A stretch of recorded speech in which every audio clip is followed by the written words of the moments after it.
예, 안녕하십니까. 저는 분당처병원 가정의학과에 근무하는 김영상입니다.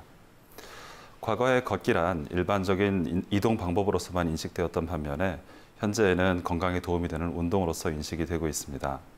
그러나 많은 사람들은 어떻게 걸어야 운동의 효과를 얻을 수 있을지 혹은 운동으로서의 부작용을 최소화할 수 있을지에 대해서 충분하게 이해하고 있지 못합니다.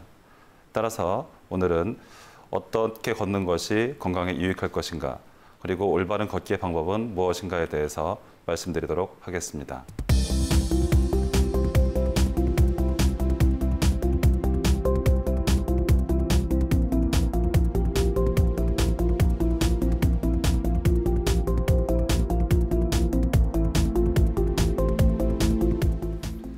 현대인들은 과거와 생활 방식이 매우 달라져 있습니다.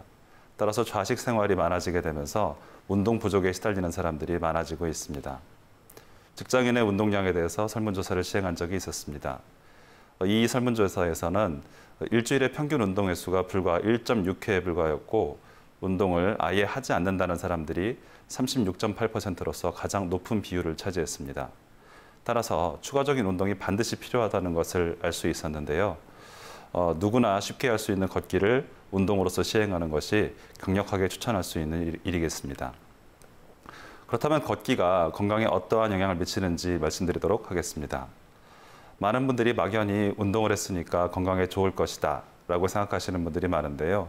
하지만 이러한 관심에 대해서 일부 학자들은 연구를 한 바가 있었습니다. 과거 연구에서는 심장질환에 대한 위험이 남성과 여성 모두에서 주기적으로 충분한 걷기를 하였을 경우에 심장질환의 위험들이 줄어든다는 것을 보여준 바가 있었습니다. 이뿐만이 아니라 여러 가지 걷기에 이점이 있을 수가 있겠습니다. 걷기를 잘하게 되면 자세를 잡아주고 근육의 긴장을 유지할 수 있으며 발목이 돌아가는 것을 막아주고 장기적으로는 관절 손상을 막아줄 수 있습니다. 대사를 빠르게 해주고 뼈를 튼튼하게 해주는 역할도 하게 되며 아까 말씀드렸던 심혈관 질환에 대한 위험 혹은 당뇨나 암과 같은 여러 가지 만성 질환에 대한 위험성을 줄일 수 있다는 장점이 있습니다. 그 외에도 스트레스를 해소시키고 수면을 개선시키는 등의 효과도 부가적으로 누릴 수 있겠습니다. 걷기는 대표적인 유산소 운동입니다. 유산소 운동은 그 강도에 따라서 저강도부터 고강도까지 분류를 할 수가 있겠는데요. 다음 보여드리는 표에서는 다양한 운동의 칼로리 소모량을 보여드리고 있습니다. 이 표에서 보듯이 걷기의 칼로리 소모량은 그리 크지 않은 편이고요. 따라서 저강도 운동으로 일반적으로 분류하고 있습니다. 그렇다면 이러한 저강도 운동을 하는 걷기보다 더 강도 높은 중강도 운동이나 고강도 운동을 하는 것이 더 건강에 유익하지 않을까라고 생각하시는 분들이 많이 있을 것이라고 생각합니다. 그래서 이러한 궁금증에 대해 해결하기 위해서 올해 두 가지 연구가 발표된 바가 있습니다. 이 뛰기와 걷기 사이에 비교를 하였던 연구들인데요. 우선 같은 칼로리를 소모하더라도 뛰는 사람이 걷는 사람보다는 비만에 대해서 보다 좋은 효과를 누렸던 것 같습니다. 그 적은 체중과 마른 체형을 유지할 수 있다는 점이었는데요. 물론 비만이 건강에 대해서 매우 중요한 요소인 것은 분명하지만 이러한 비만이 심혈관 질환을 일으키느냐 안 일으키느냐는 또 다른 문제일 수 있습니다. 따라서 그 후속 연구로서 하루 1시간씩 뛰는 사람과 같은 칼로리를 소모하며 걸은 사람들 사이에 비교를 하였는데요. 이 뛰는 사람들에 비해서 걸은 사람들이 더 심혈관 질환에 대한 위험성을 감소시키는 결과를 얻을 수 있었습니다. 걷기는 모두 알다시피 접근성이 매우 뛰어나고 그 얻을 수 있는 건강상의 이익도 매우 크기 때문에 충분하게 시행하시는 것이 바람직하겠습니다. 그렇다면 어떻게 걷는 것이 좋은 걷기 방법일까요? 이 점에 대해서 여러 가지 제한되고 있는 운동 방법들이 있습니다. 일반적으로는 굉장히 쉬운 방법들인데요. 우선 어깨를 편안하게 하고 뒤로 젖히고 약간 아래로 향하시는 게 좋겠습니다. 가슴을 약간 올리시고요. 허리를 곧게 하면서 서십시오. 만약 배낭을 사용하는 경우라면 어깨를 가로질러서 체중을 분산시키도록 하시면 되겠습니다. 또한 팔꿈치에서 팔을 90도 정도 구부리시고 다리와 교차해서 움직이시는 것이 바람직합니다. 이렇게 하는 것이 신체의 균형을 유지할 수 있습니다. 다음으로는 턱을 아래로 향하게 하고 중립 자세에서는 목 쪽으로 약간 당겨주십시오. 이렇게 하게 되면 머리를 받치게 되고 목의 통증을 장기적으로 예방할 수 있겠습니다. 엉덩이를 반듯하게 하시고 무릎은 앞쪽을 향하게 하십시오. 또한 골반은 몸통 아래쪽으로 넣는다는 기분으로 걸으시는 것이 바람직합니다. 보폭은 일정하게 하시고 어깨가 지나치게 처지지 않게 하는 것이 좋습니다. 머리를 한쪽으로 쏠리지 않게 하시고 똑바로 유지하셔야 됩니다. 발을 딛는 방법에 대해서 말씀드리면 발가락으로 땅을 먼저 치시면 안 됩니다. 발꿈치가 먼저 닿게 하시고 이후 압력이 발을 순차적으로 구르는 듯 딛고 발가락으로 차 올리도록 하는 것이 좋은 보행 방법입니다. 만일 하이힐을 신는다면 지금까지 말씀드렸던 여러 가지 보행 자세들을 모두 취할 수가 없게 되고 발의 압력이 불균형적으로 가해지게 되면서 여러 가지 문제들을 일으킬 수 있겠습니다. 따라서 신발 선택도 매우 중요하겠는데요.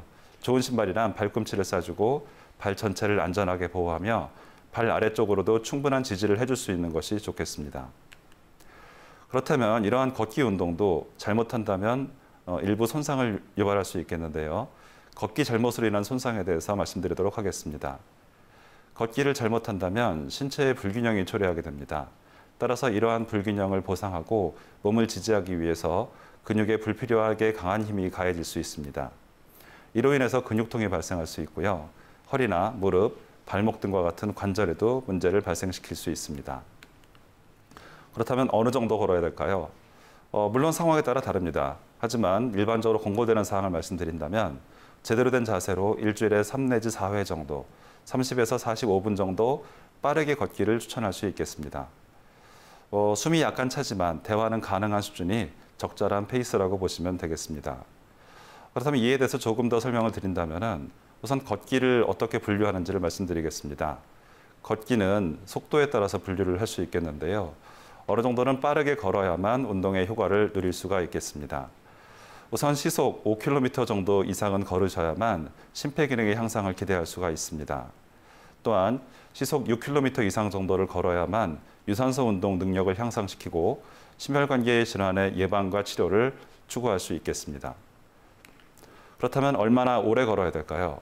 일반적으로 병원에서는 30분 이상 걸으라는 말을 많이 하게 됩니다. 하지만 이보다 더 적은 시간을 걷더라도 유산소 운동에 대한 효과는 어느 정도 누릴 수가 있겠습니다. 따라서 적은 시간이라도 운동을 하는 것이 더 중요하다고 할 수 있겠습니다.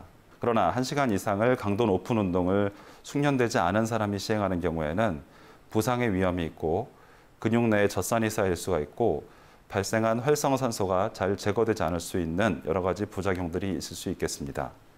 물론 걷기 운동은 강도가 높은 운동이 아니기 때문에 지금까지 말씀드렸던 여러 가지 부작용이 있을 가능성은 적습니다.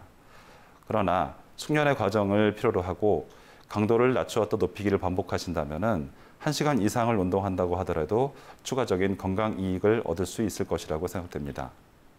그렇다면 모든 사람들이 이러한 걷기 운동을 시행할 수 있을까요? 일반적으로는 걷기는 저강도의 운동이기 때문에 대부분의 경우 시행이 가능합니다. 그러나 일부 질병이 있는 분들에게는 걷기 역시 좀 위험할 수 있는 그러한 운동이라고 생각할 수 있겠습니다. 우선 재활이 필요한 정도의 환자에서는 천천히 걷는 훈련부터 시작하는 것이 바람직하고요. 협심증이나 심혈관 질환 같은 다양한 질환이 있는 경우에는 고강도 운동을 시행하기 전에는 반드시 평가가 우선되어야만 합니다. 물론 걷기, 일반적인 저속도의 보행에서는 이러한 평가가 필요하지는 않습니다. 당뇨 환자의 경우에는 식전 운동에는 혈당이 떨어질 수 있기 때문에 반드시 피해야만 하고 식사 후에 운동을 시행하셨으면 좋겠습니다. 관절염에 있는 경우에는 걸을 때 통증이 유발되고 붓는 경우들이 있습니다. 이러한 경우에는 걷기 운동을 물 안에서 시행하는 것이 바람직할 수 있고요. 실내용 자전거를 이용해서 자전거를 타는 것이 더 좋은 운동일 수도 있겠습니다. 다음으로 비만을 해결하기 위해서 걷기를 시행한다면 최소한 시속 6km 이상의 속도가 필요합니다.